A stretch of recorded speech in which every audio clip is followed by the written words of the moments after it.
27-21 sigur í dag, sáttu með spilumennskuna?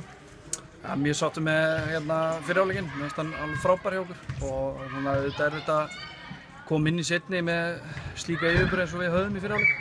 Mér finnst ÍR-liðið eins og að koma frábærlega inn í leikinn í seinni, ég bjóst ekki við því, ég held að það myndi gefast upp að ljósa þess að síðasta leikur á tímabilinu og þeir eru ekki að fara í úrslitakeppni, þannig að ég bjóst við kannski að þeir myndu slaka á en síður en svo, það kom bara sterkar inn í seinni hálfleikinn og við þurftum bara að spýta aftur í til að klára leikinn.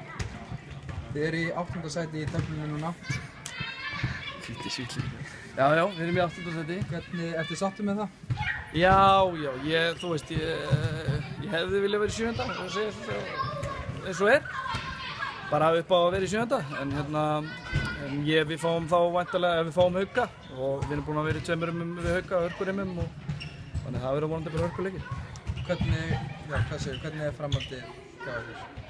Það er bara leikur á móti Haukum á miðvikudaginn eftir í næstu viku. Það er fyrsti leikur í úrslitakeppninni, þannig að það er bara framhaldið okkur. Nú eru komna heimildir fyrir því að þú sért að fara að þjálfa erlendis á næsta tímabili.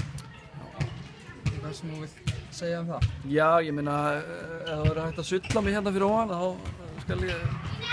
Nei, ég meina, þú veist að þetta kom á vísi í dag að ég var orðinn næsti þjálfari Volta í Noregi, sem er náttúrulega bara ekki rétt og menn ef menn hefði lesið norsku fréttina sem að linka var á, þá kom það hvergi fram það.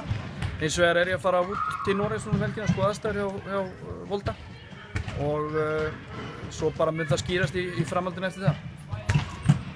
Flott, takk fyrir þetta. Takk fyrir.